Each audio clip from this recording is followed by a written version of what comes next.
Ready. Set. Gamecast.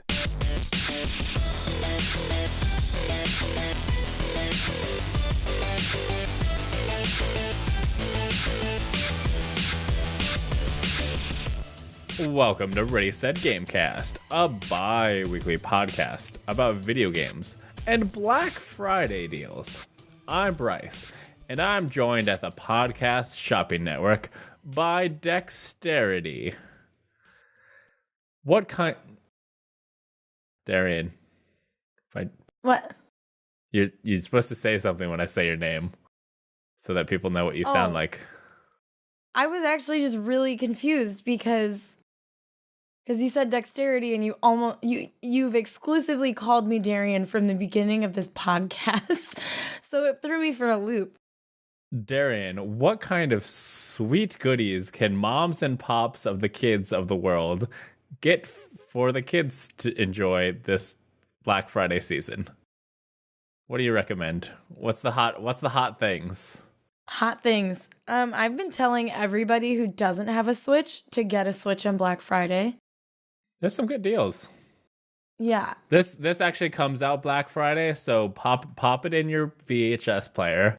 Pop it in as your Get it in your tape VH- player. Get one of those tape converters so that you can like play stuff off your phone. Get one of those, slap it in the tape deck, and then listen to the podcast via that machine. Connect it to your Bluetooth because we live in the 21st century. It's 2018, and if you still have a tape deck and have to plug your aux cord into your phone through your tape deck, which is a thing that I did in my first and second cars, so I know it's there and I know it's pretty okay. Please treat yourself to a new radio station or new radio system for your car. It's Black Friday. Buy a car. Go see, buy a car. Or I mean, you can probably go to a like a Best Buy or a Walmart or a Target or something. A lot of them have, I don't know about Target actually, but I know Walmart and Best Buy both have car audio sections. And there's also probably local stores in your area that have car audio that you can get. But then updated. You gotta like get it into the car. That's the hard part. Yeah, you can have them do that as well. Maybe not on Black Friday. You can schedule an appointment to have them do it, but a lot of them will install it for you. You think like Walmart and Best Buy will install a audio system? Yes. Okay. If she's incorrect about that, please go to readysetgamecast.com/submit and say, Darian, what you talking about, girl? Well, I know that Best Buy will install almost anything that they have in their store because, like with Geek Squad, they've been taught how to do a lot of that stuff. And like my friend got a car starter, like a remote start from Best Buy, and they installed it for him, which I thought was really weird, but they do it. I am really tempted to get a remote start right now. I want a remote start so bad, but it would cost like $600 for my car. It would be real nice this time of year. It would be nice. But you know what else is real nice this time of year? Playing video games inside where it's not snowy. What video games have you been playing, Dexterity? I have been playing. Let's start with the normal ones. So I've been playing League of Legends and Dead by Daylight. Nothing crazy there. Since I was on the podcast list. Did you get the Snugglepants costumes? No, I did not get the Star Guardian or the Pajama Guardian skins because they're just shitty remakes of an amazing skin line that they've already made. I love the Star Guardians. Pajama Guardians are bullshit. They didn't even take either of the teams. They took They just picked and choose the best people, the people that sell the most out of both of the teams and made more skins for them. Fuck you, Riot Games. That is a cash grab. You are specifically just trying to get people to buy skins that they probably already have. Fuck you, Riot. I hate that skin line. I'm very angry about it. But what if they make real pajamas of those skins? I will definitely get some, but I'm angry about the skin line. I wish that they would have just made them chromas. That would have been less irritating. But the fact that they made a new skin line with new splash art and they're full price, fuck that. That's bullshit. Okay. I'm going to charge you the same amount for a skin that you already have. How much does skins cost?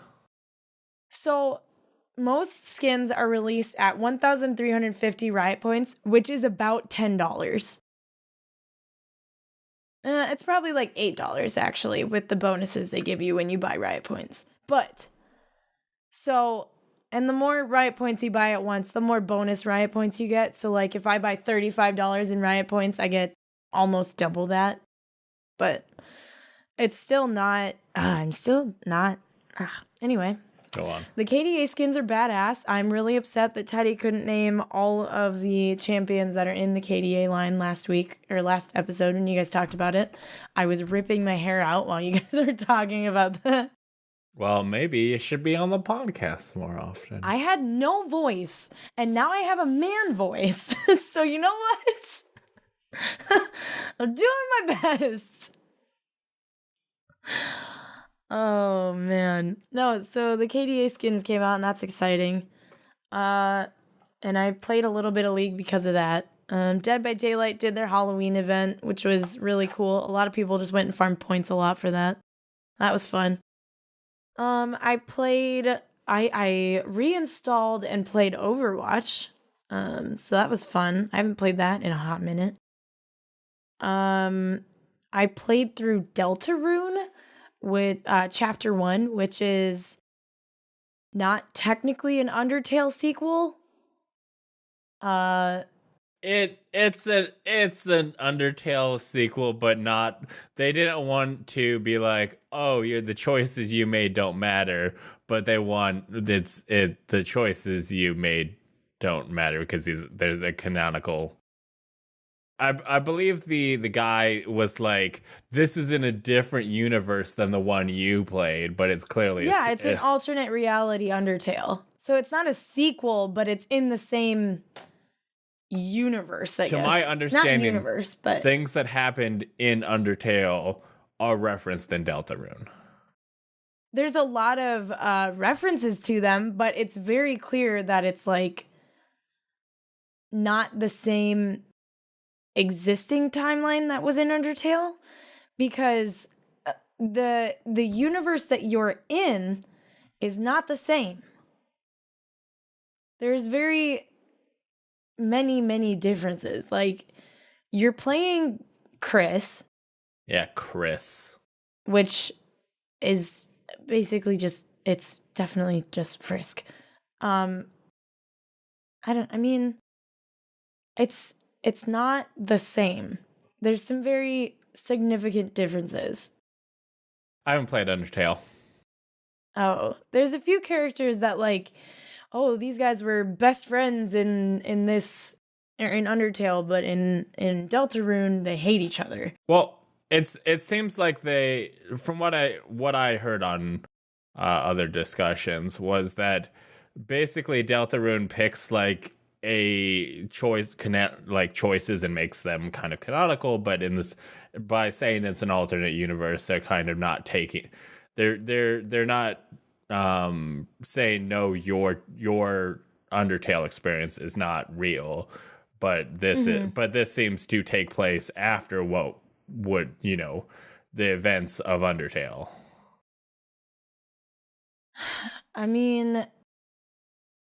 Not really though, because there's if they reference things that happen in Undertale, like actual choices you made or could have made, Like you probably only did one playthrough of Undertale. Well, Undertale was in the underground and there was many, many different endings, but one of like from what I recall, because I need to replay Undertale a few times, after if you do like the pacifist route, then you open the barrier and like monsters can go out of the underground, right? But I guess I don't know which ending this would have followed because I only know one ending to Undertale. I don't know all the endings. So it could be true. I mean, it could be, yeah, I guess, but it just I don't know. We'll have to look into it further. I mean, I don't understand how it could be. It's definitely as if a Undertale timeline could have played through, but not one that you could have played in Undertale. Does that make sense? Maybe. Like, if there were more versions of the game. Maybe that's that. Maybe yeah. They might have made it so it wasn't specifically so like you couldn't have had this playthrough just so that they could 100% say that this is not anyone's playthrough. There's no correct Undertale playthrough. Right. But like this saying that like, hey, you could kind of see that this is Undertale 2 in ways. Right. But at the same time, it's like Because it seemed like the guy didn't want to invalidate anyone's playthrough. Say like yeah, Toby Fox specifically said like the things that you experienced in Undertale are still there as you experience them. They will not be changed, but this is like an alternate reality. Yeah. He didn't say this is an alternate reality. That's just what everyone is interpreting. That's what I'm interpreting, I guess. Anyway, I played Deltarune Chapter 1. It was really fun. I was informed where and how to access the secret boss, and he is bullshit, and I couldn't beat him. I also played a little bit of Let's Go Eevee. I haven't had a lot of time to enjoy that game, but I have had a lot of time to enjoy the Pokeball Plus, and I love it. How have you been enjoying the Pokeball Plus without? I mean, I understand that you could be playing Pokemon Go, but your use of the word enjoy with a peripheral pain, yeah. You can also take Pokemon that you have in the game and put them in the Pokeball and then interact with them. See, yeah, how does that work exactly?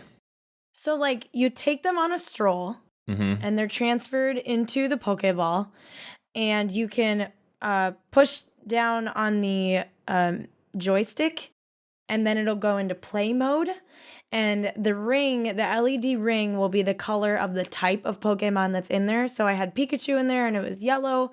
I had Caterpie in there and it was green, so on and so forth. And you can like rock the Pokeball around in your hand. Yeah, it could be mildly sexual if you really want to go there.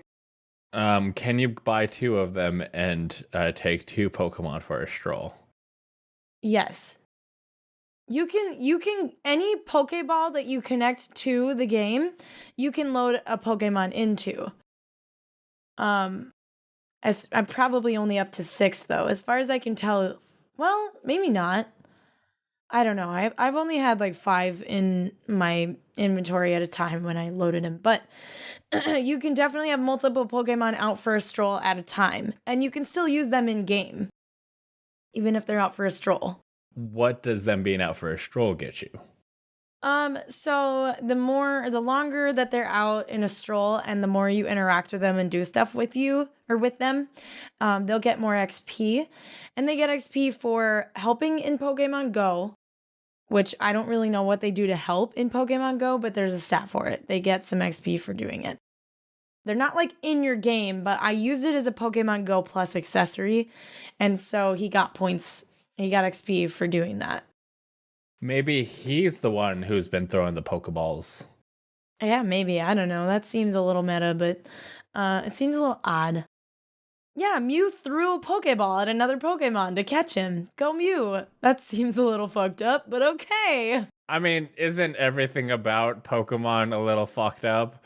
Yes. that they're kind of like Team Rocket's jerks because they're taking Pokemon, and you're going out in the wild, and that like, hey, I found this Pokemon. It's probably got a family, but it's coming with me. I'm gonna beat it up. It's my Pokemon I'm gonna beat it now. up and capture it and make it battle other ones. Maybe I'll you take it and then capture it and then find its family and make it battle its own family so I can capture them as well. Well, that's kind of dark. Well, that's Pokemon. In Let's Go Eevee and Let's Go Pikachu, you don't fight Pokemon in the wild. You just catch them. You haven't done it yet, but when you do the Snorlax, sleeping Snorlax, when you wake him up, he's all angry pants. So you have to battle him, and then after you defeat him in battle, then you can catch him.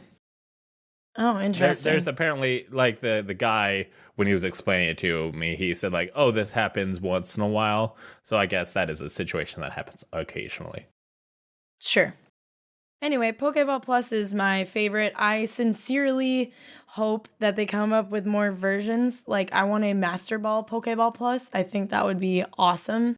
Is it better or worse that you're capturing them without fighting them? Where you're just like, hey, you can't even battle me for your freedom. You're just coming in with me. I don't want to think about it too much. Okay. Go ahead. I would just like to talk about Pokemon, and that's it. You don't want to talk about, we're talking about the deep. I don't want to get that deep. I just want to talk about how cute they are, how Eevee is my soul, my heart and soul, and I love him very much.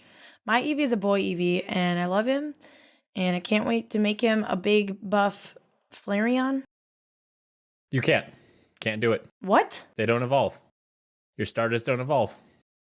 Oh, I was gonna get Eevee because I like their evolutions, but then I found out your starter will not evolve, and I was like, well, Pikachu, as the non-evolutions, Raichu, like the evolutions of Eevee are way better than Raichu, but because you can't get evolutions, Pikachu's better than Eevee in general. Cuter. How does that make you feel? Pikachu's not cuter than Eevee. Have you seen my Pikachu? Have you seen my Eevee? Also, The answer is no. I have not shown you my Eevee, but it's the cutest Eevee who's ever lived. Fight me. I mean, I can. After this podcast, we could battle. I don't have the Nintendo service actually, so no, we can't. I mean, I can give you. We'll talk after, and you'll have it. I'm gonna make you my family. Oh, we're fam now. I like that. Okay. So I was having a very chill weekend last weekend, and I crawled into bed and I played Moonlighter. No, it was a Thursday. Yeah, it was a Thursday. I played Moonlighter for a while, and that game, like I was just, so Moonlighter, if you don't, we've talked about it before, but it's the game where you like go into the dungeon, battle monsters, get stuff from them, and then sell it in your shop. Mm-hmm. I was basically getting stuff and selling it, and what money I would get, I would basically spend it on potions and or upgrades to the shop. But one. You can find some weapons on bodies. It's rare, but you'll find a few weapons on bodies in the dungeon. But I decided to both craft some new weapons, because they start you off with a broomstick, and then like after the tutorial, a guy is like, "Hey, half of this old sword and shield I have, please stop using that broomstick." But you do still use the broomstick because you can switch between your two weapons. So you can use your broomstick as kind of a ranged weapon, because you basically use it like a spear. You hit them with I think you actually hit them with the bristles. I think I told Teddy you hit them with the pointy bit, but I think I looked at it and it was the bristles. But I actually decided to buy a proper spear, and that made the dungeons way easier. And I actually got to the first boss. There's 5 dungeons. Each seem to have a different kind of monster. I haven't finished the first dungeon, but I've been more focused on trying to get armor and weapons and stuff to improve my dungeoning than just trying to focus on selling stuff, which was something I was doing early on. And now I'm getting way better stuff to be able to sell. And I've expanded my shop. When you first start, you've only got like 4 places to put stuff, and you can switch them out as people buy them. But when you expand your shop, you get more space, but also you'll have thieves come in. And they'll have a little icon above them so you know that they're like a thief. But then you have to wait for them to grab something, because you can't just be like, "You're a thief, I know because of the icon." And once they grab something, you have to hurry up and tackle them before they get out the door, or you lose it. So I basically it's very so I kind of have to like be like, "Hold on, I'll come to the register real quick. I just need this guy to grab this thing real quick so that I can tackle him, and then I'll come help you." But I've been having fun with it. But as soon as I was playing that Thursday night, and then 11 o'clock rolled around, and Pokemon Let's Go was out midnight, the East Coast, West Coast, wherever. And I downloaded it and started playing that. I got to Saffron City recently and transferred a bunch of Pokemon from Go. So I now have like Articuno and a bunch of ones I haven't even seen in the normal game yet. There are some things like if you it encourages you to do some like things that you would not normally do in a Pokemon game. Like if you catch the same Pokemon over and over without catching anything else in between, like if you just sit there and catch Magikarps, you'll get a catch combo for each one.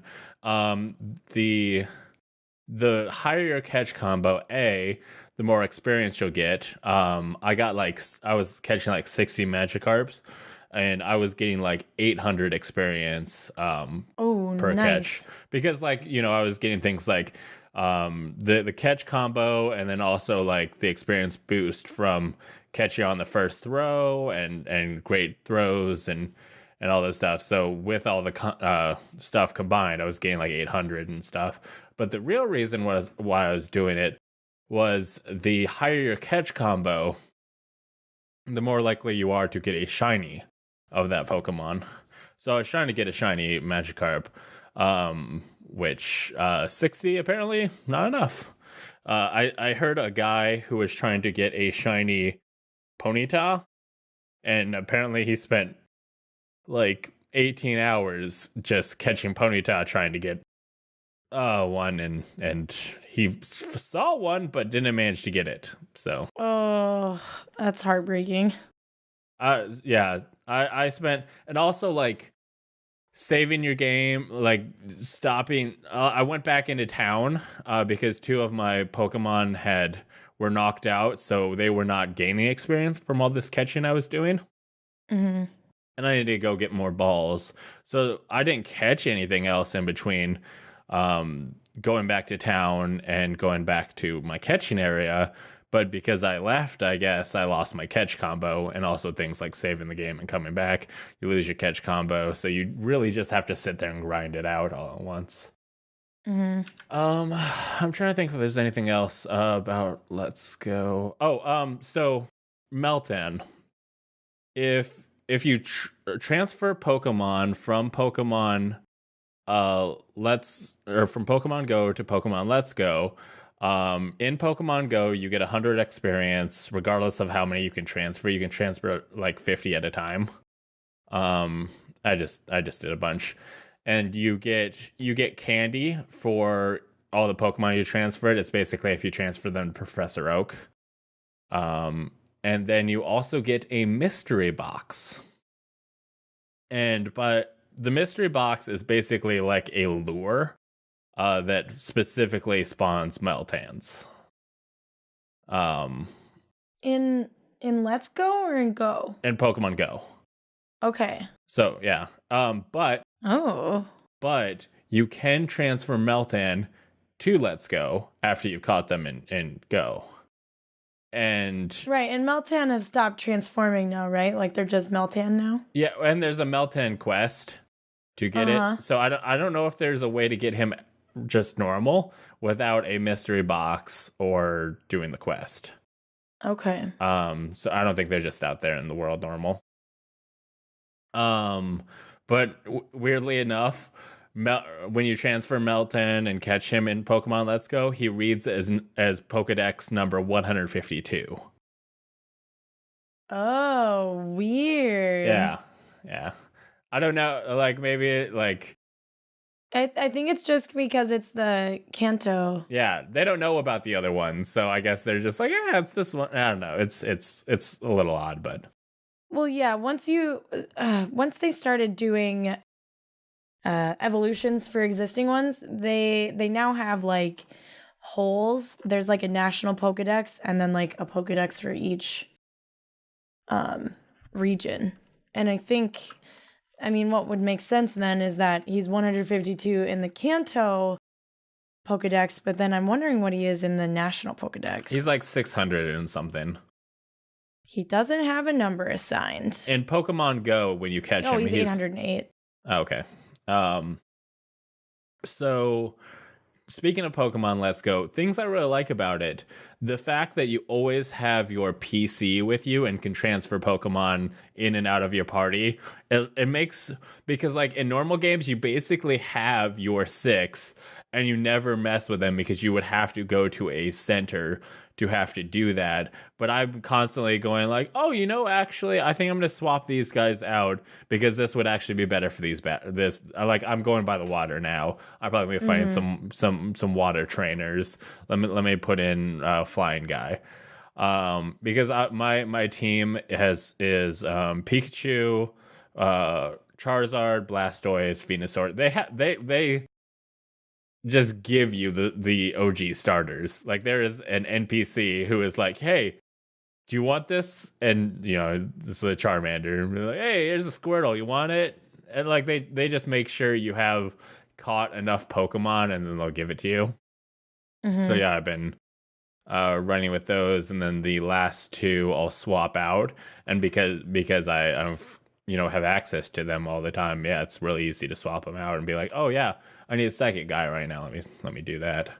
I love that change.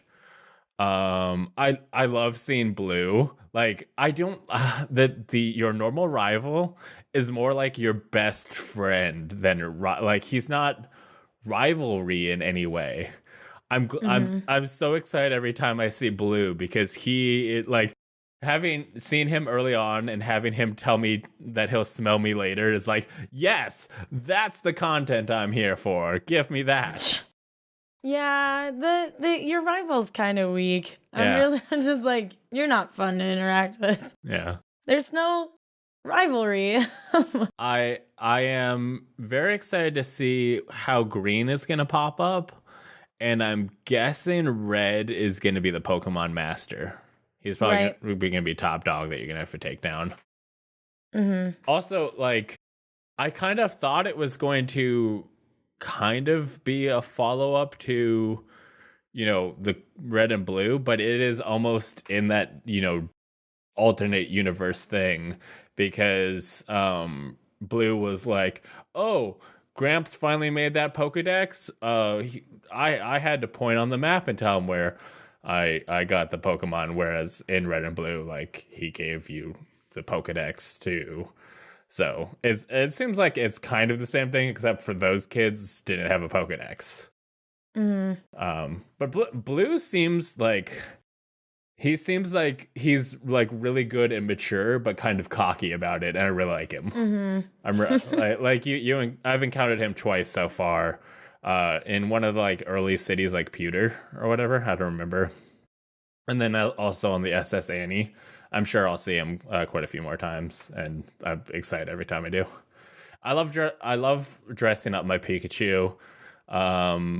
Yeah, I'm having a lot of fun. I'm not in love with the fact that basically the only way to grind XP is catching Pokemon over and over.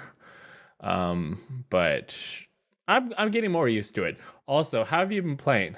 Have you been playing handheld or docked? Well, I've only been streaming it, so it's all been docked. Oh, I way prefer handheld.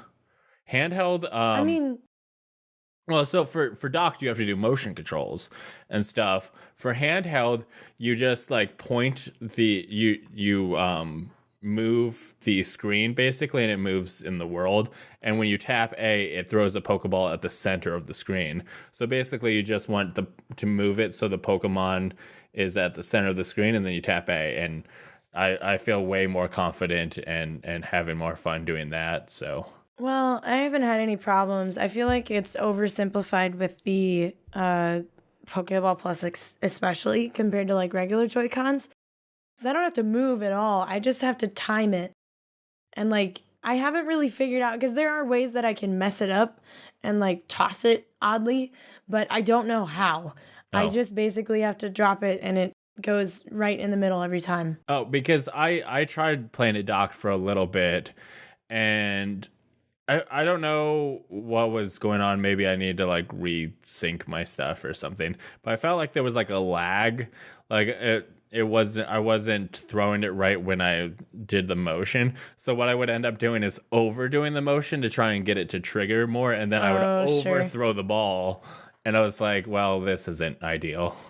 Yeah, I feel like the Pokeball Plus is just like incredibly well made, because I noticed I noticed in just regular Pokemon Go that the reaction time is much quicker than the Pokemon Go Plus accessory.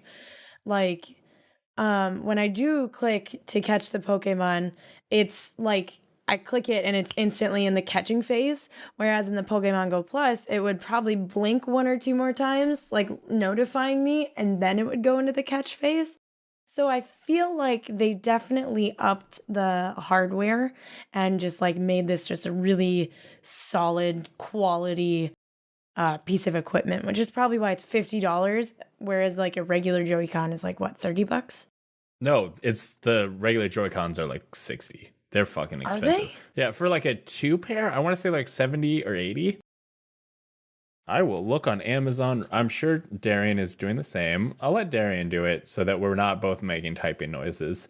While she does that, the talk thing. I am going to tell you about Red Dead Redemption 2. I only played the first couple missions. I will say that I really like the app, and I think a lot of people have said that like the app is really cool. It's cool to have like, because you can sync the app up to your game in the same way you could with like Fallout 4. And you can like have your map up as you're, playing and be like, oh, yes, this is where I am. You can also like order stuff from the catalog. I haven't messed with that at all. And I don't know if this is in the proper the proper menus. I haven't found it yet, but your character writes a journal that is accessible in the app, and it's like in his voice, and he's it's his words, and he also has these like drawings and stuff in it, and it's really cool. If you are going to play Red Dead Redemption 2, I definitely recommend checking out the app and syncing that up and messing with that. I haven't gotten far enough in to really tell you too much. I'm going to be playing it more because we got a Game of the Year discussion to prepare for. Yeah, I'm going to have to play that game for Game of the Year, aren't I? You're going to have to...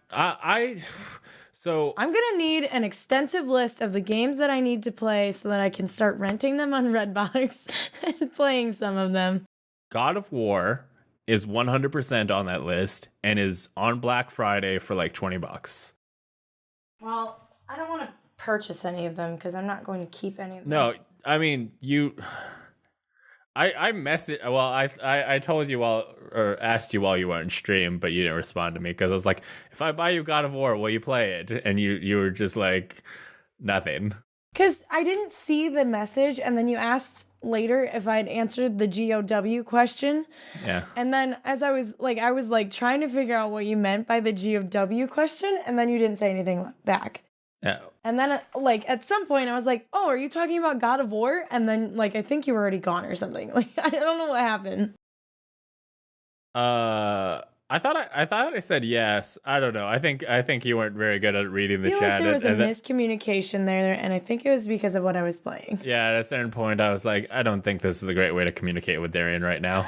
But yeah, there's going to be a really great sale on God of War. But yeah, God of War, story, gameplay, everything about that makes it huge for the Game of the Year discussion. Spider-Man, the gameplay for sure makes it in the talks. Well, so frick. The Game Awards is hold on. Darian, say things while I type this. Okay, I'll say things. So my Game of the Year must-plays list right now consists of God of War, Red Dead Redemption 2, Spider-Man. Do you think I'm going to have to add Smash Ultimate to that? Because it comes out on December 7th. So we're going to be doing our discussions in January, probably end of January to give us time. It's hard to say. Like, I imagine it's just going to be more Smash. I don't think It has a campaign mode. It has a story mode. They've had campaign modes before, but this one does look really cool. I don't know. I'm getting Smash anyway. Well, yeah. So the Game Awards recently announced their Game of Year nominees. There's our Assassin's Creed Odyssey. I know Teddy is excited about that. I'm not that interested. Celeste, which is a little indie platformer that I know people love. That's definitely... Isn't that also something Teddy's played and raved about before? I don't know. At least a little bit. I think when that first came out, he played it. I don't recall. I'm not sure if Celeste is a Teddy game. God of War, that one I think is gonna be hard to beat. Marvel Spider-Man. So yeah, like I was saying, I think I didn't love the story, so I don't think, and we got to figure out what kind of categories we're gonna do. I think we're gonna have for sure one overall. Monster Hunter World and Red Dead Redemption 2. That. Yeah, and Red Dead Redemption 2. This is the Game Awards nominees. I've already talked to Snowbike Mike. Well, I mentioned it in his shadows because I know he's been playing a lot of these big games, and Snowbike Mike is awesome. So I think we're gonna have him as a guest for the Game of the Year discussion. You might not know him, but he's dope. I've heard of him before. Yeah, he's the star of the Kinda Funny community. I'll link you his channel later. I mentioned this last episode, but if you have any recommendations for things that we should be playing before we do the big Game of the Year discussion, go to racethatgamecast.com/submit and let us know. But let's talk about some news. Hey, you know what's great about Pokemon Let's Go? Pikachu's in it. You know what else? Pikachu's also in this new Ryan Reynolds movie. Can you tell me about it, Darian?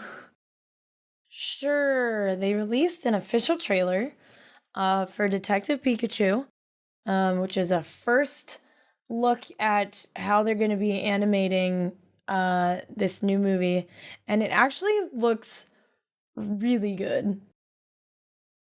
Like it looks very just like, it looks like a lot of TLC went into considering these real world versions of the Pokemon.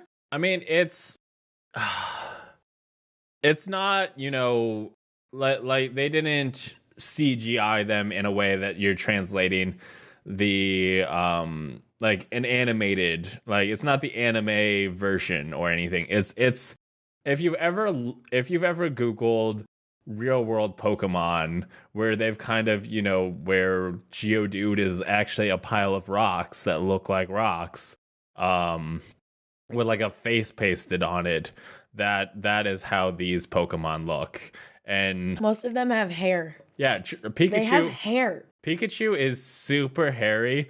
Charizard looked hairy, but He looked hairy, but he was supposed to be scaly. yeah, after a closer inspection, I saw a Twitter post of I guess they made some like mock-ups, like some model, like actual 3D models, like in real world of these figures. And yeah, Charizard was more scaly in that. If you're looking for it, Darian, I retweeted a while back. Okay. But yeah, so Ryan Reynolds is voicing Detective Pikachu. It looks really cool, and it's not not Ash Ketchum story, it's Pokemon stuff. It's about like this guy who is a rookie detective in the Pokemon world, where you're going to a bar and you're gonna see a Jigglypuff, and like it's a really cool take on the Pokemon world that we haven't seen in a while, and I'm excited. Darian is looking at the image. Oh my god, the Psyduck is so creepy and cute at the same time. He's covered in feathers and his little top tuft thing looks awful. He's so horrifying, but I want to hug him. I would say that is basically how all of the Pokemon are. They're a little bit like off-putting, but also like still cute. It's like nightmare fuel. I feel like at any moment these things are gonna jump out of my screen and just murder me. The first time I saw Detective Pikachu, I thought it was like a stuffed toy, and then it was like talking, and I was like, oh, so that's that. Like I thought he had like a stuffed Pikachu. Looking at like the thumbnail, and then like I saw it was the talking one, and I was like, oh, it's okay. That's the one. That's the real one. Okay. Yeah. Anything else? Do we have a release date on that? I don't think we do. It's 2019. I feel like it's April. Hold on. We're holding on for the release date. May 10th, 2019, which something else is coming out in May. Oh, we'll talk about that later. Never mind. Next summer. It's like I just read something. You know what's not coming out anytime soon? Any more Prima guides. It looks like the maker of Prima guidebooks for classic things like Pokemon that have helped people get through games. They were basically walkthroughs before, you could just Google walkthrough for Digimon World 1 for the PlayStation 1.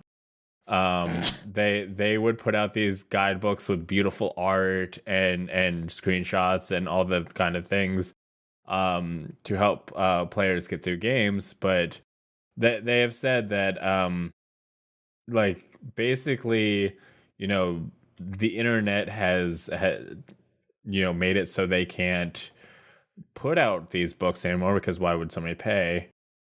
Wait, are they closing Brady Games too? No idea. They were looking for new ways to diversify.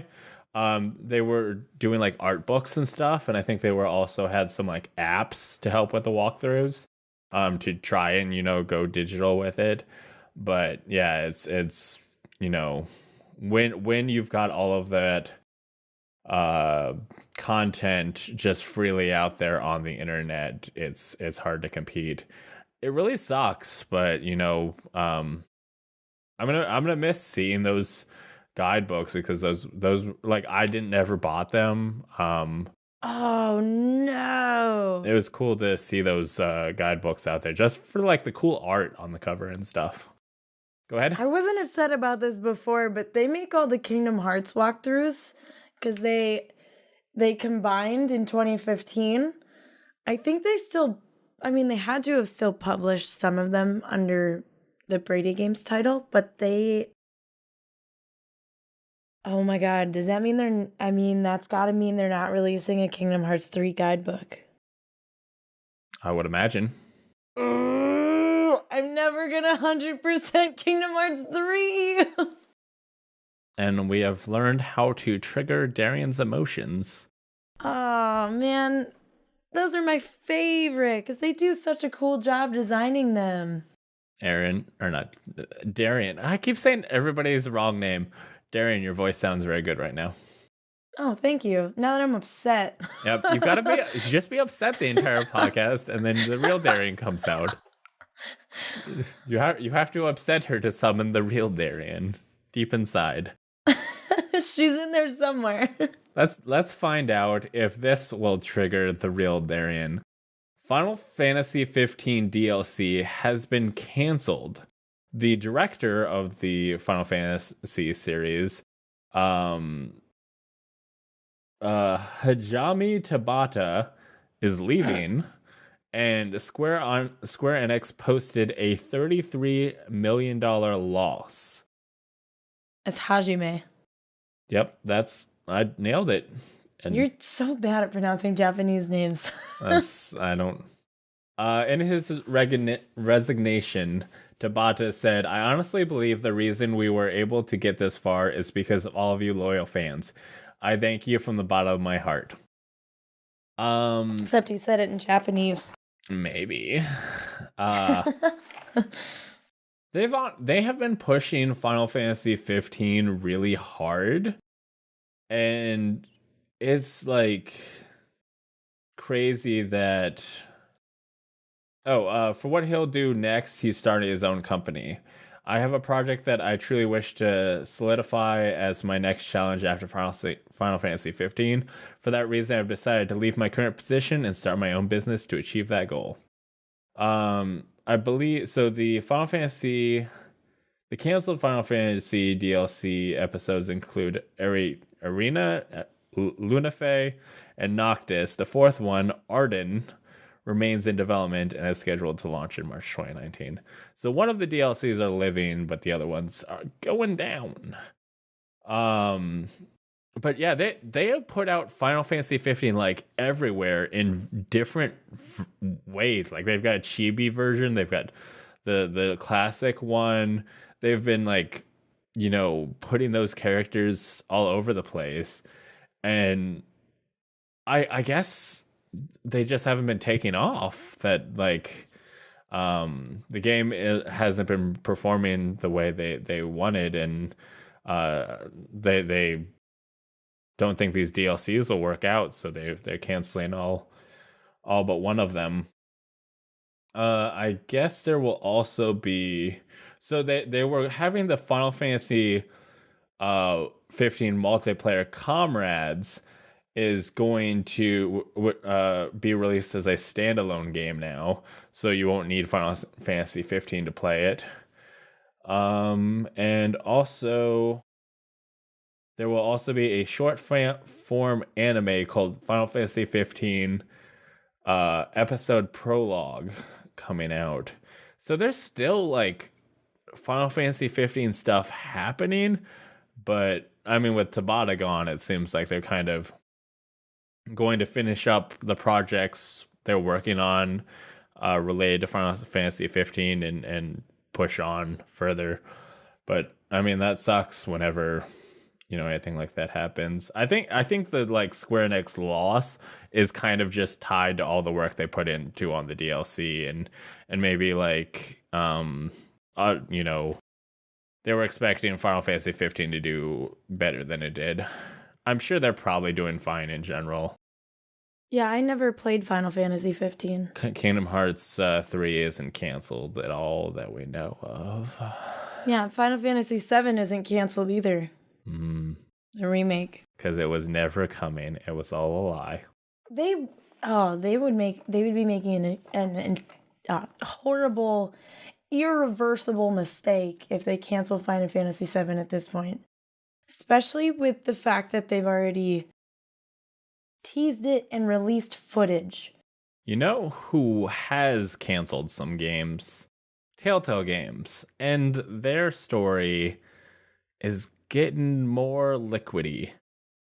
Can you tell me about that, Darian? Ooh. Yeah. Can you work on your transitions, please? That one was Liquidy. gross. That made me feel sick.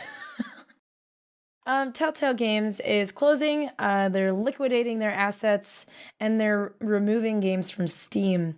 Before this podcast, I hadn't checked, and I was under the impression that they'd only removed things like Back to the Future and some other games that I never heard of before. Oh, Jurassic Park. I didn't realize they had a Jurassic Park game. And Tales of Monkey Island.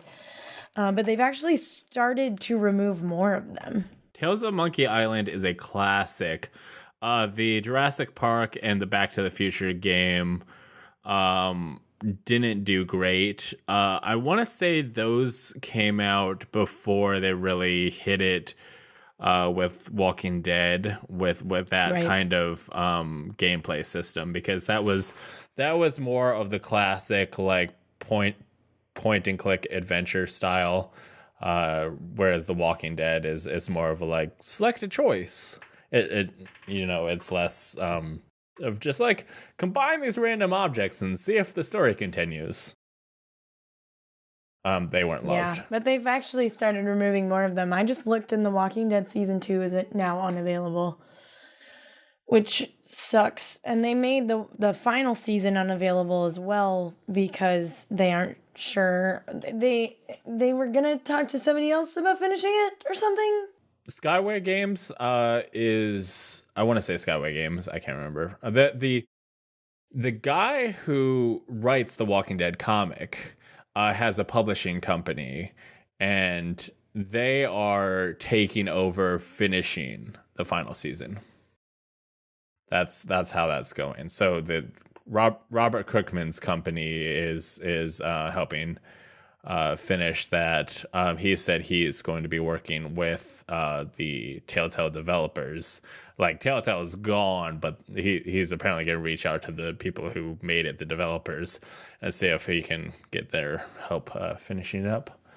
But yeah, it seems like Telltale Games is like that thing is going away. They're selling off all of their assets, their properties, and because of that, they're being removed from Steam because it's like, who owns this is up for debate right now.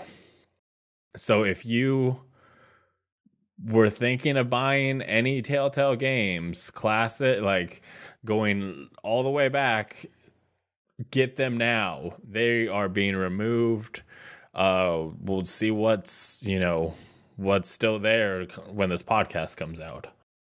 It seems like every day a little bit more drifts away into the ether.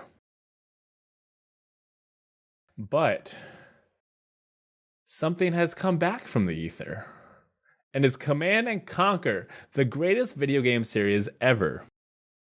I was a young boy, and my pop and my brother would play this all the time, and during like Thanksgiving and stuff, the cousins would come, and we would have big Command and Conquer battles all throughout the house, because my dad owned a lot of computers, considering it was like the 90s. He was a techno boy, and I'm very happy about that. But we had all the classic Command and Conquer games, and I love them, and EA is bringing them back with a 4K remaster. Updates of the classic real-time strategy games will include Tiberian Dawn, Red Alert, and more. And EA has clarified that they will include, like, the Command & Conquer Tiberian Dawn and Command & Conquer Red Alert will be released as a single remaster collection without microtransactions. They have specified that they want to, like, they know that people are like a little pissy about them with microtransactions. They're like, we promise no microtransactions. And they will include the expansions. So that is really, really cool.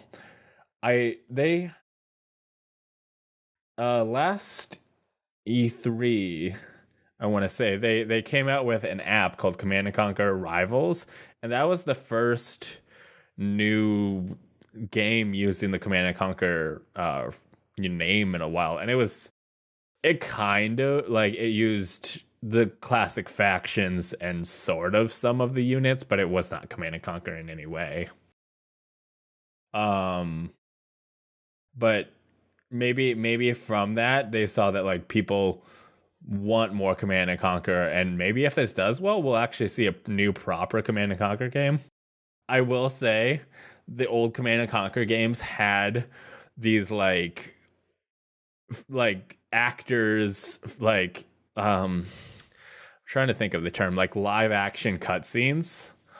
Like an actual actor being like, "Come on, General, we need to go do this thing." I wonder if the assets for that exist in 4K or how they're going to handle that part. But I'm sure the 3D models still exist, that they can just res those up. But I'm super excited. I'm going to definitely pick them up. I tried. You can get the classic games on EA Access or whatever, but the like multiplayer, their like online multiplayer doesn't work because they were like using an online service that doesn't exist anymore because they're like from 1995. But I'm assuming all that's gonna work well in the remasters, and I am super excited. What are you super excited for, Darian?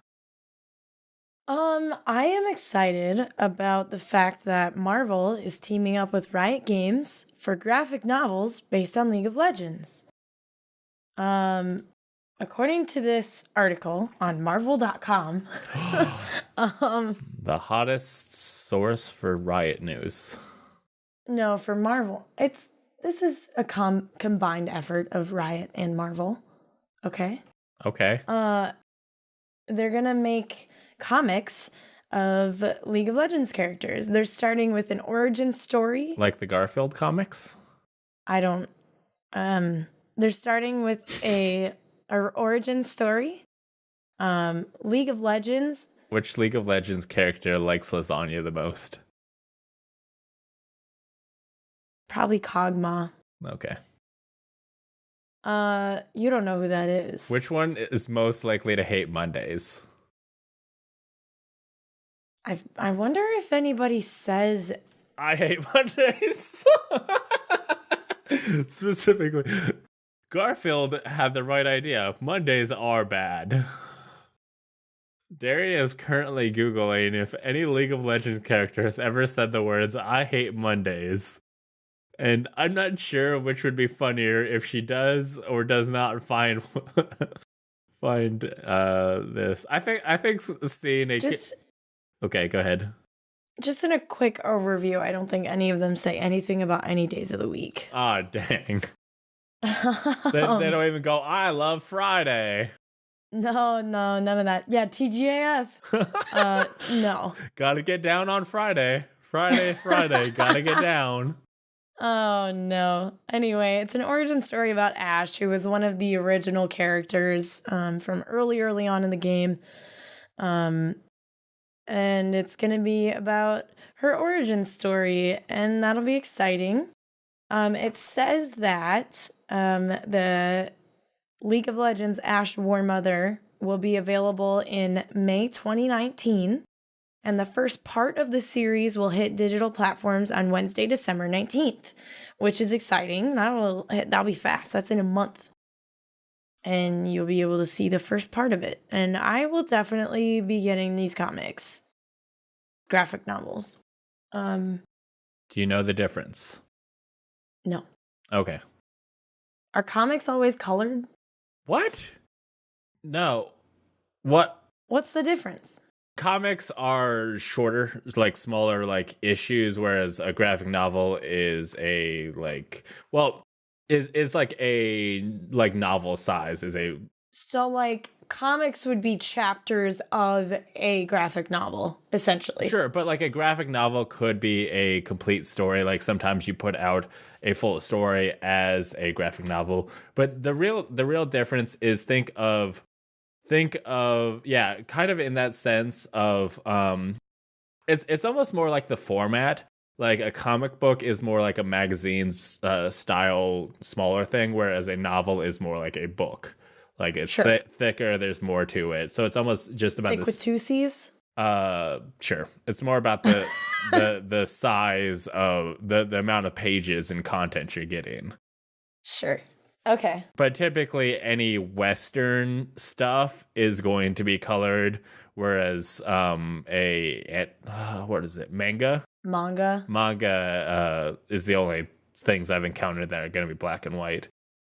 Well, that's not necessarily true. I'm not sure I've seen a non-colored American.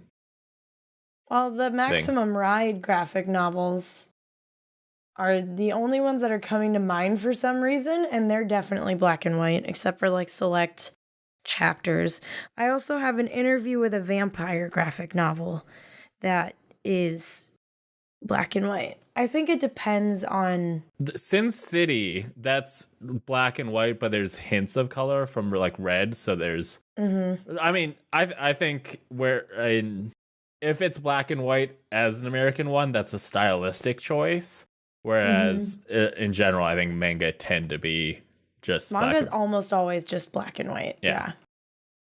With like occasionally they'll do like the first few pages are like bright, vivid, colorful, beautiful artwork, but then the rest is all black and white. And then they're like, no, that's too expensive.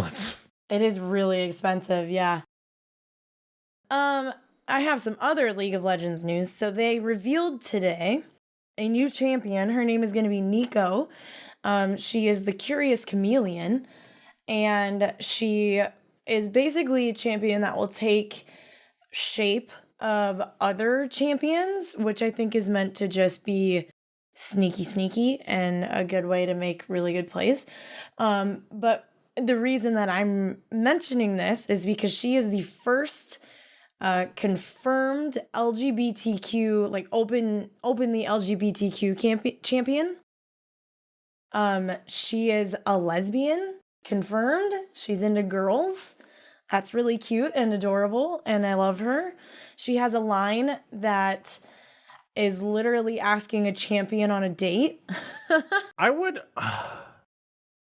almost feel like for that kind of character, I would more expect them to be pan.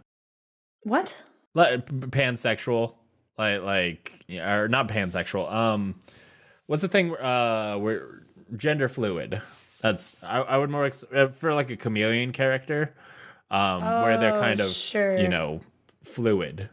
Sure, that makes sense. I mean, Nico's still a girl. She's definitely still identifying as a chick the whole time. Yeah, I'm just saying if they're gonna be LGBT, if you were told me there's a chameleon character that LGBTQ, my first thought would be gender fluid. Man, they missed a really good opportunity. Yeah, they went for the easy one first, and they're gonna say what the reaction is. So it's the first character to be like LGBTQ representation as a character. There is another character, Varys, who is really complicated, but he is basically the souls of a gay couple and a Darkin combined into one body. So like the two male partners and the demon bow together make Varys. So Varys himself is probably not gay, but the people that make Varys are. So it's really complicated, but like Varys is a Darkin, and so I don't think he has a sexual representation. He just wants to destroy the world. But the humans that basically made a deal with the bow to make this entity, the two guys are gay and in a relationship. But Varys himself, I don't think, is gay. Can we talk about something else now, please? Yeah, so it's really exciting that League of Legends is finally like confirming that a character is lesbian representing. I think that's awesome. Hopefully they will answer everybody's prayers and make Leona and Diana gay, and just kidding. Anyway, it's really exciting for them to be actually opening up their game and adding more representation for people. So yeah, that's exciting. New League of Legends bits. That's what I got. Um, Xbox. Well, I believe it's Microsoft held a conference recently. Um, we kind of went into it expecting no big announcements, and I would say that hella true. They kind of did the same thing that they did at E3. And they announced that they have purchased more game studios, which we'll talk about that as soon as I tell you which ones they acquired. They have acquired Obsidian Games, which you might know as the developer behind Fallout New Vegas, Alpha Protocol, Pillars of Eternity, and other role-playing games. And they've also purchased InXile Entertainment, makers of Wasteland 2 and Bard's Tale 4.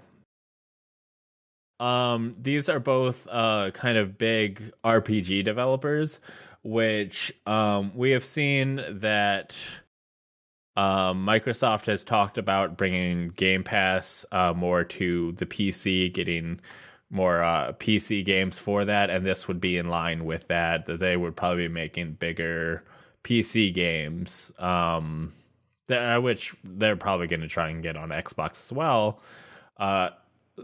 There's some of them are definitely more like PC centric games that these companies have done.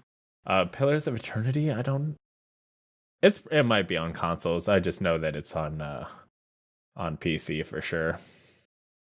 I believe Microsoft has said that they're going to act independently still, but obviously anything that comes out is going to be coming out not on PS4, because they're Microsoft owned. That's not necessarily true. I would say it's probably true. And this seems to be up until this point, PlayStation has had a lot of really great exclusives, and Microsoft has not.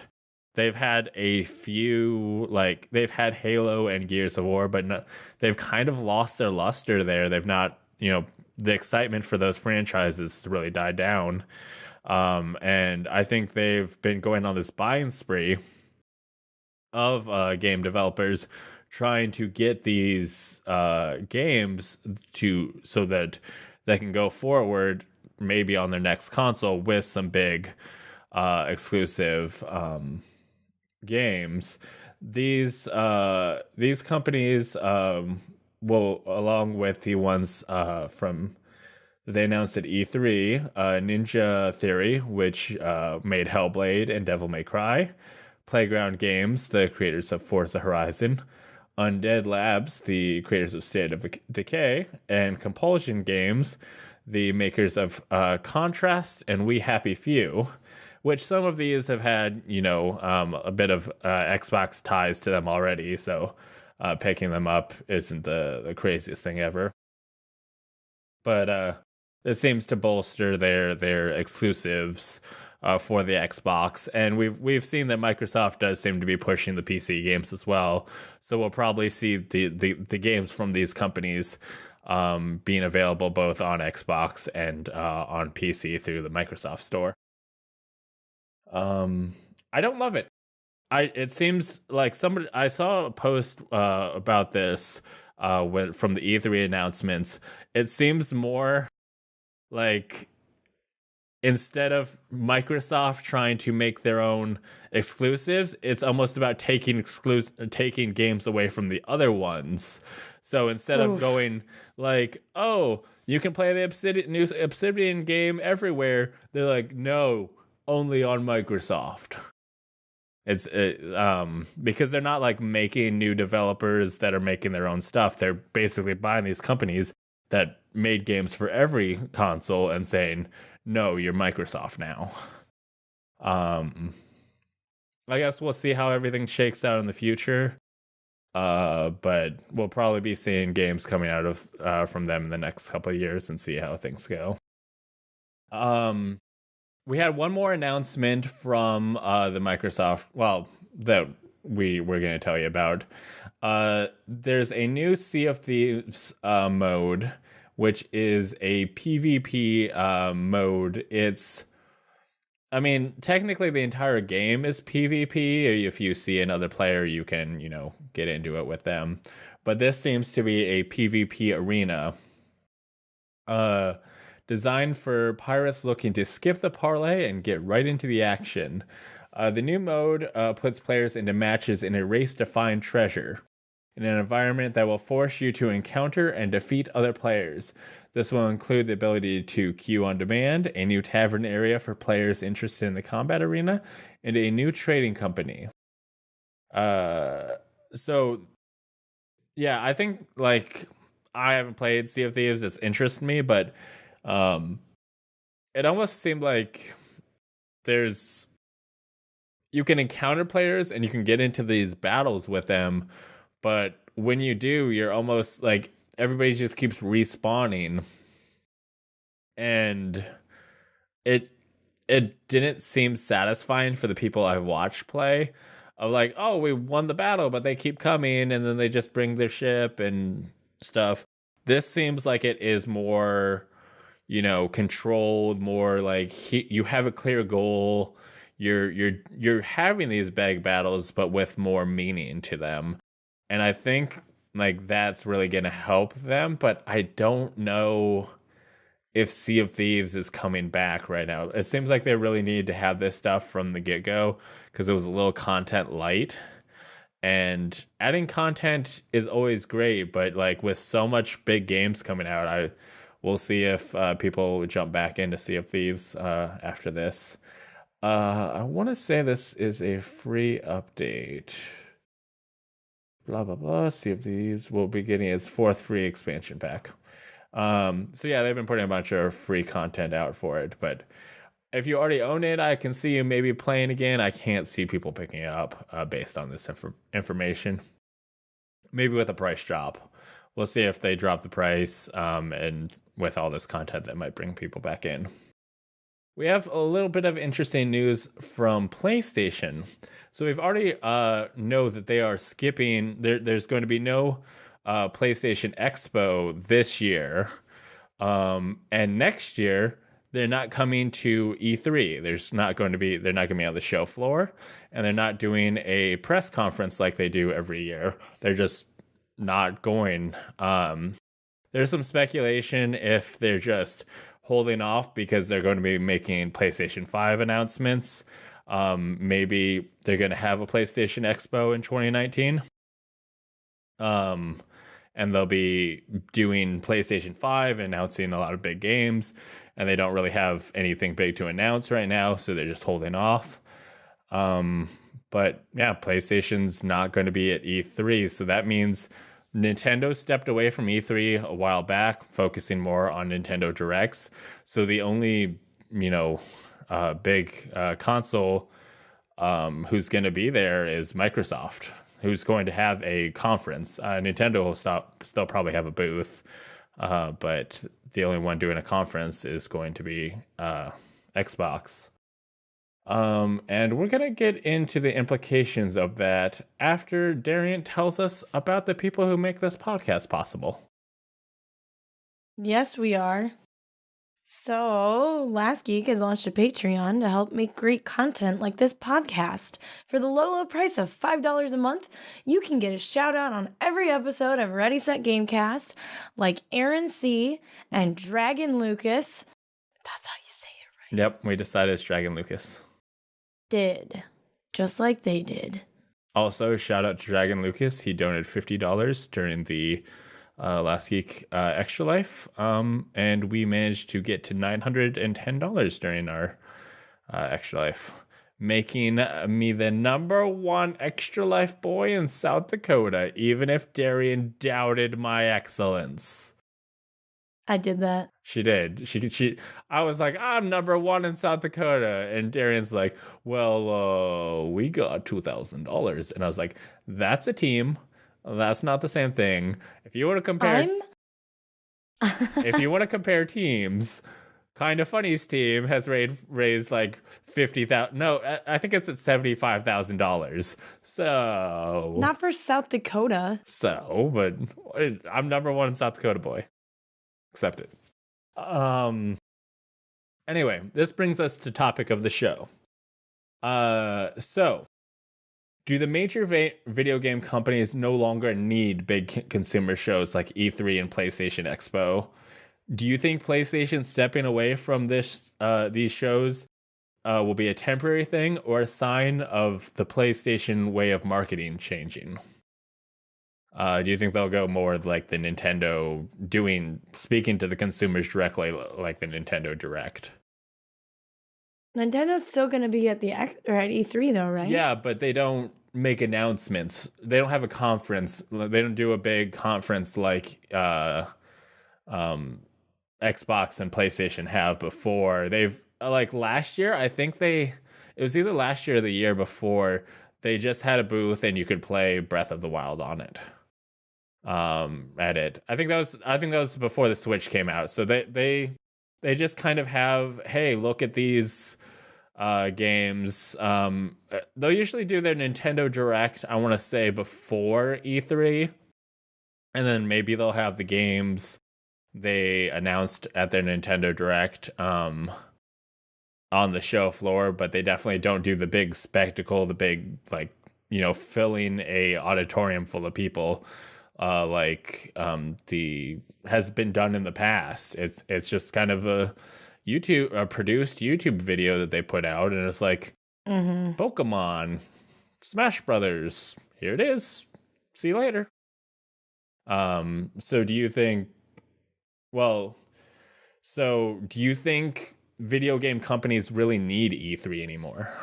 Or do you think that, like, with the internet, with the way that, like, do game companies need to talk to IGN and GameSpot and all those? Because typically the way that it's gone is that PlayStation would talk to the media, talk to IGN, GameSpot and stuff, and then IGN would tell us what they've got going on, like pass that information along. But lately it seems like more that, like, PlayStation will just tell the gamers, hey, we're making a new God of War or whatever. Like, they talk directly, like, to them, and without needing that middleman, like, they might not need E3, because E3 is typically been a media exclusive event, which has gone, which has changed probably due to this fact that, it doesn't need to be media exclusive because of the way game information gets out there. What do you think? I mean, I'm not really sure. Marketing is lost on me, to be honest. Well, how do you find out about games? And is the answer this podcast? Well, one of the answers is this podcast. The other answer is people come into my stream and say, hey, have you seen this? And I'll say, no. And then I'll look it up and decide almost instantly, I probably don't care about that. Moving on. Speaking of which, I think that, like, along with the fact that they talk directly, a lot of the way that kind of they get out is with the, like, influencer community, with the Twitch, like, they'll,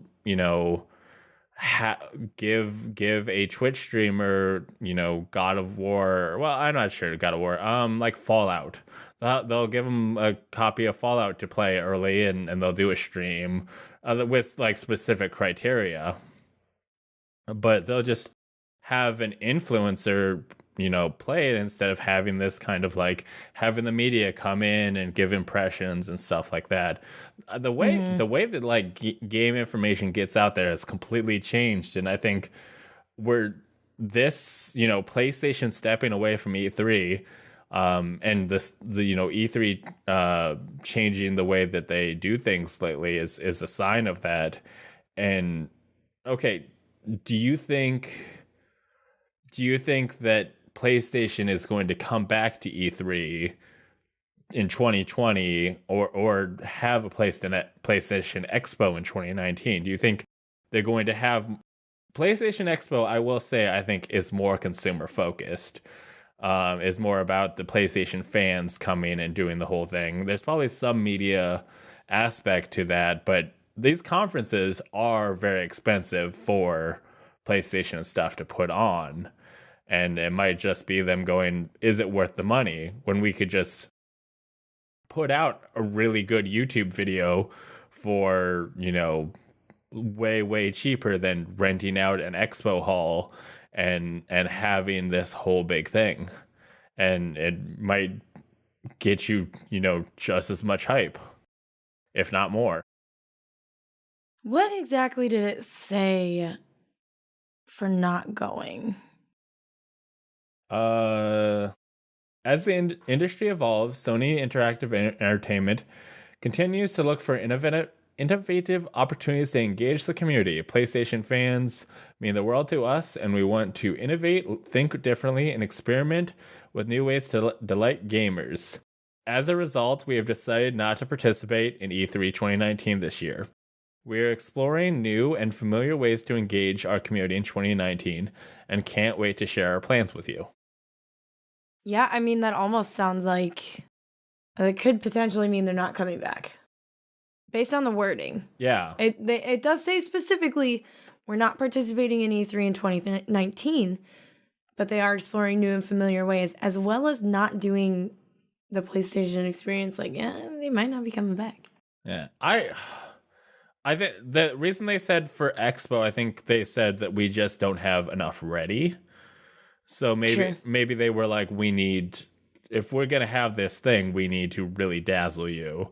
So, and I think a lot of people are saying, like, the PlayStation 5 is coming. They're going to probably next year or the year after, we're going to see that announced, and they're going to have a lot to show then. But maybe it's not necessary to go to E3 anymore. Like, just, talk to us when you have something to say, which is widely different from how it was like 10 years ago. I remember going to E3 and it being like this whole big thing. Nintendo this was the year the 3DS was announced. They had like this whole like platform you went up onto that you got to like mess with the DS for a little bit. I was so confused because I was like, what am I doing here? There was like a girl standing behind each 3DS, and I was just kind of like looking at the screens because I was like very bewildered by the whole situation, that I was like, okay, so this is the DS. I don't want to touch anything. I'm very confused. And then I left the platform. Like, you had to wait in line. And this, like, yeah. I guess it's gonna be something we're gonna have to wait and see what they plan, what kind of how they make their announcements in 2019, and based on how that works out for them, might determine if they return or not. They might be just testing stuff, but if it works out, they might be leaving E3, and if they leave E3, if the only one there is Xbox, like, A, that's going to be super weird, and B, E3 is already hanging on barely, so E3 is probably going down real quick if PlayStation doesnch come back. For sure. Which, I mean, we might not need it. Like, PAX, like, so much of, Nintendo just like does their directs when they're ready, and it creates their big hype, and we don't need this big like, this is E3 time when you get all the stuff. We just get our game announcements throughout the year instead of just these big build-ups. And then, things like PAX allow gamers to come and try them out themselves and stuff. And even the media goes to those and gets exclusive trials and stuff. Okay. I am going to check the questions really quick, but can you tell people how to submit questions? Oh, of course I can. Do you want to be a part of the show? Go to readysetgamecast.com/submit to submit a question, comment, or your favorite Pokemon for us to read on the show. Speaking of which, Fire Turtle just sent in the question, what's your favorite Pokemon?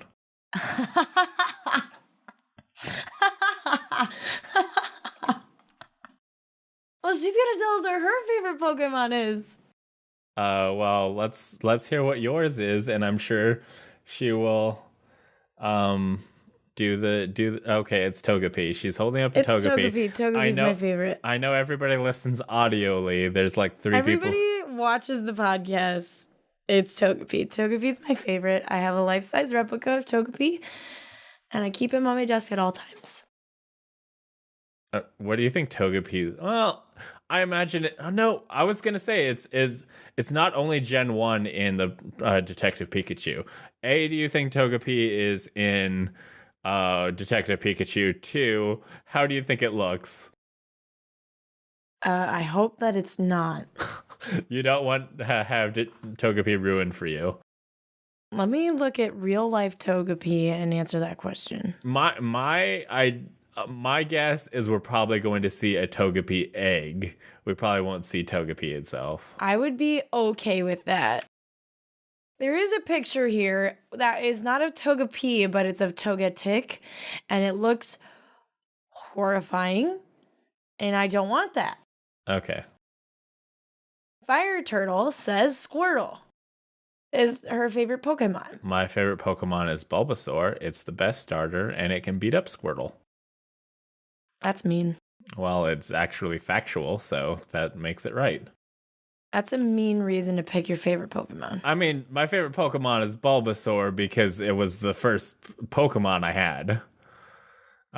So that's why it's my favorite, not because it can beat up Squirtle. It's just as an additional note, it can do that. I'm kind of like, so I've told you that I've got Pikachu, Blastoise, Charizard, and Venusaur. You can ride on Charizard, so I kind of want to keep him in the party. But if I had to, just to kind of rebalance my team, I would probably pull out all the other starters, but Venusaur, because he's my boy. Also, can you pull Pikachu out of your party? I want to say you can.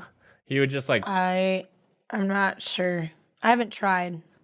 I'm scared to try. I don't want Eevee to hate me, so I won't.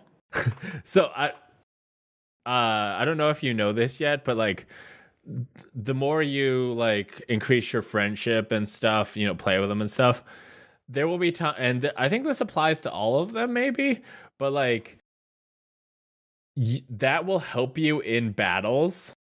Like like I've been in battles and the other Pokemon's going to attack me, and then it was like Pikachu dodged the move because you gave it a shout out, and a little like heart will appear above Pikachu, so like you can win the battle because of the power of your friendship. And like they'll hurt like damage your Pokemon. Like it should have knocked them out, but it was like Venusaur was able to hold on because of your love. So it's a great experience. I like that. This brings us to housekeeping. Go to Ready Set Gamecast. Also, please go to readysetgamecast.com/submit and tell us what games Darian needs to play for Game of the Year. It's God of War. She should probably pick it up because I rented it from Redbox to play it, and I think I probably spent more than $20-$30 on it, renting it over and over. Go to readysetgamecast.com for links to the podcast on all your favorite podcasts, including iTunes, Spotify, and Stitcher, as well as the video version on YouTube. Also, if you like the show, please subscribe, rate, and review it on iTunes, Stitcher, and Podchaser. It helps us grow and become more powerful. Other Last Geek stuff you should check out. This is your regular reminder that GameMate Corp has a new episode. I want to say it was The Weatherman. Yeah, it was. That was the latest one. I did a great talk about how the weather exists. Also, another benefit of being a Patreon is that the Race at Gamecast exclusive episode is up there and available, and you get to find out who Teddy's gonna marry. Is it one of us? Who knows? Yes. It's Bryce. Oh, well, spoilers. Also, I really liked your weatherman idea. I would actually very much like to expand upon it. Okay, go ahead. What did she Because got? I could definitely see that being a real life game, and I kind of really want it super bad. Okay, what's your improvements? Well, I'd have to listen to the way you worded it again, but basically, like, you have the option to like you're told all of the scenarios, and Yeah. then you decide. I kind of pictured it as like you were looking at like a Sim City style deal, and you could see little like icons of characters, and you could be like, I want snow so I can stay home and play Fortnite. And the other guy's like, I have a hot date I want to take to a picnic. I need sunny weather and stuff. So you could like decide which story plays out depending on what kind of weather you gave. I like that. Yep. I want that as a real game. And then I got all crazy with it, which is like the general. I think of kind of like sometimes I just think of a goofy idea and make it goofier. Sometimes I think of an actual kind of cool game idea and then think of it taken to the weirdest place possible. And then that's how it's done. Darian, when are you gonna come on Game Make Corp? I don't know. You've never invited me. I'm pretty sure I've invited you, and then you've been like, I'm not funny. I can't do it. I also don't have game ideas. I could be a guest for flavor text, but I don't think I would actually contribute anything to your good podcast. We have a Discord that we plan this stuff in, and we have a channel where we just like pool game ideas as we come up with them, so that when we're preparing the episode, we can just pull from that list when we have ideas.